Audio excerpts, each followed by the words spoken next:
এই জায়গা তো আমার, ফাইলটা আর এইদিকে ছিল। নাদিম ভাই তো আইল ঠেলে আমার জমির ভিতরে ঢুকে গেছে। আগে আছিল জমি এর দূর, হেতে আমার এই জানা চলে গেছে, আমার জমি তো হেতে রয়ে গেছে। কি ও হানিফ ভাই, সকাল সকাল এত মন খারাপ কিনলে? মন খারাপ তো থাকবে, আপনি আলসাস করে আজ জমির ভিতরে আপনি ঢুকে গেছেন, মন খারাপ থাকতো না? আরে ভাই, এটা তো বরাবরে আইল, আপনার কোনো না ভুল হইতে আছে। আর জমি তো কাগজপত্র আছে। আমার মনে আছে আমার দাদা এই জায়গায় ধান লাগাইতেন, আর আপনি ধীরে ধীরে আমার জমির ভিতরে ঢুকে গেছেন। আরে কি হয়েছে? হইছেই করতেছ কেন? কি হয়েছে একটু উড়িয়া?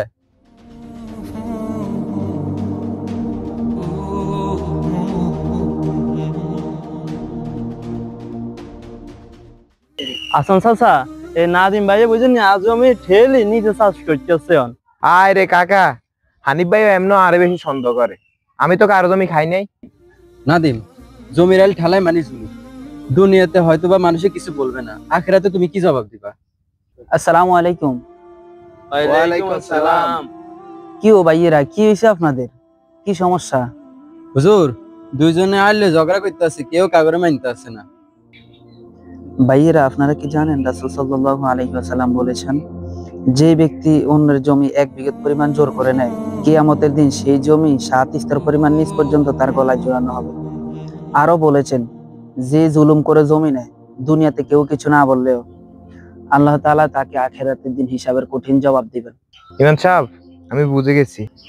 আমি আল্লাহর ভয়ে ভুলে গেছিলাম। আমি এখন জমির আইল ঠিক করে দিব। আলহামদুলিল্লাহ, আমি ভাইকে মাফ করে দিলাম। এই হলো শিক্ষা, জমির জন্য সম্পর্কটা নষ্ট করো না। জমি থাকবো, আমরা একসময় থাকবো না। যেই হক অন্যের, তা এক দানাও নিজের করা যাবে না।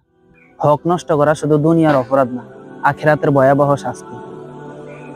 যাক, তাহলে সবাই বুঝছেন। দেখছস আমি কি বলছিলাম? বুঝছস তো এখন?